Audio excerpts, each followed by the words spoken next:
Pernah kebayang nggak sih, ada sebuah tindakan medis yang kesuksesannya itu sama sekali nggak bergantung sama penglihatan, tapi murni pada sentuhan. Hari ini kita akan ngebahas soal itu, seni melakukan epidural. Nah, ini dia pertanyaan intinya. Coba deh bayangin, tugas kamu adalah menempatkan sebuah jarum ke target super kecil di dalam tubuh, dan kamu harus melakukannya benar-benar tanpa bisa melihat. Gimana caranya? Jawabannya, ya ini, sesederhana tapi juga serumit itu. Semuanya tentang rasa. Keberhasilan itu bukan ditentukan oleh apa yang dilihat mata, tapi oleh seberapa peka ujung jari mereka. Ini adalah tarian antara sentuhan dan tekanan. Oke, mari kita bedah lebih dalam. Kenapa sih prosedur epidural ini secara fundamental beda banget dari tindakan medis lain yang mungkin lebih kita kenal? Coba deh kita lihat perbandingannya. Di satu sisi, ada tindakan yang visual banget, kayak pasang infus atau jahit luka. Kita bisa lihat langsung kan? Nah, epidural itu dunia yang berbeda. Ini prosedur buta. Panduan satu-satunya, ya cuma apa yang bisa kamu rasakan lewat ujung jarum itu. Dan targetnya kecil banget. Ruang epidural itu lebarnya cuma sekitar 5 mm. 5 mm. Bisa bayangin, itulah batas kesalahan yang harus dicapai seorang dokter tanpa bisa melihat sama sekali. Presisinya harus luar biasa.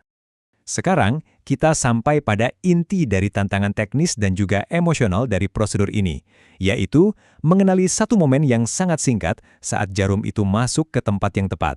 Momen ini punya nama, loss of resistance atau LOR. Inilah sinyal utama keberhasilan. Jadi, saat jarum itu menembus ligamen yang alot, lalu tiba-tiba terasa plong seperti nggak ada tahanan sama sekali, nah itulah dia, tekanannya mendadak hilang. Sensasi inilah yang harus dilatih terus-menerus sampai jadi sebuah insting. Jadi, kira-kira begini perjalanan yang dirasain tangan dokter. Pertama, ada tahanan yang kuat pas jarum nembus ligamen yang padat. Lalu, tiba-tiba, jelep, ada sensasi pop yang khas, tahanannya hilang seketika. Dan akhirnya tujuan tercapai. Jarumnya sudah ada di ruang epidural. Itulah momen LOR. Dan seperti yang dikatakan sumber kami, mengenali satu momen yang cuma sekilas itu, ya itulah inti dari semua stres dan tekanan saat belajar melakukan epidural. Tapi ternyata, tantangannya nggak cuma sampai di situ. Ada masalah lain yang menarik banget, yaitu soal komunikasi. Sebuah dilema unik antara si guru dan si murid. Nah, inilah yang disebut masalah buta ganda. Si dokter residen terus bertanya-tanya dalam hati, ini bener nggak ya rasanya? Udah pas, jangan-jangan kebablasan. Sementara itu supervisornya nggak bisa merasakan apa-apa. Mereka berdua seolah-olah ada di ruang gelap yang terpisah, mencoba berkomunikasi soal sensasi yang nggak bisa dibagikan.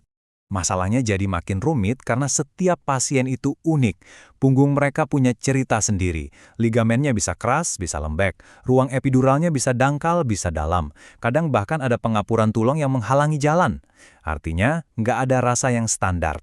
Pengalaman di satu pasien belum tentu sama persis dengan pasien berikutnya. Dengan semua ketidakpastian ini, taruhannya jadi tinggi banget kan? Bagian ini membahas soal risiko yang ada dan beban mental yang harus ditanggung para dokter. Risikonya ini benar-benar nggak main-main. Jarum epidural itu besar. Kalau kebablasan sedikit saja, bisa menembus selaput pelindung syaraf. Akibatnya, bisa menyebabkan sakit kepala yang luar biasa parah, atau dalam kasus yang jarang, bisa sampai cedera saraf. Bisa dibayangin kan, tekanan mentalnya supaya nggak kelewat walau cuma 1 mm pun itu besar sekali. Oke, setelah tahu semua kesulitannya, sekarang pertanyaannya, gimana caranya para dokter muda ini akhirnya bisa menguasai keahlian yang super sulit ini?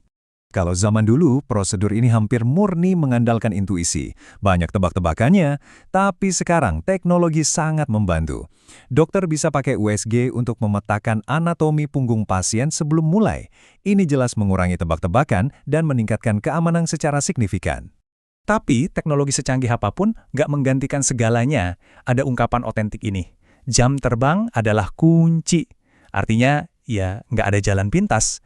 Pengalaman adalah kunci utamanya. Butuh ratusan kali pengulangan sampai tangan itu benar-benar pintar dan bisa membedakan setiap lapisan jaringan hanya dari sentuhan. Jadi, setelah semua stres, latihan yang melelahkan, dan ketakutan itu, kenapa mereka mau melakukannya? Mari kita bicara soal imbalan tertingginya. Dan kutipan ini menjelaskan semuanya dengan sempurna. Ketika seorang dokter berhasil menghilangkan rasa sakit seorang ibu yang melahirkan atau pasien yang menjalani operasi besar, saat itu juga semua tekanan dan ketakutan itu rasanya langsung lunas terbayar. Ini adalah sebuah kepuasan profesional yang sangat mendalam. Oke, sebagai penutup, mari kita renungkan sejenak. Di dunia yang semakin otomatis, di era AI dan robotik, kira-kira keahlian apa lagi ya yang masih akan selalu bergantung 100% pada sentuhan dan intuisi manusia yang tak tergantikan seperti seni epidural ini? Sesuatu untuk kita pikirkan bersama.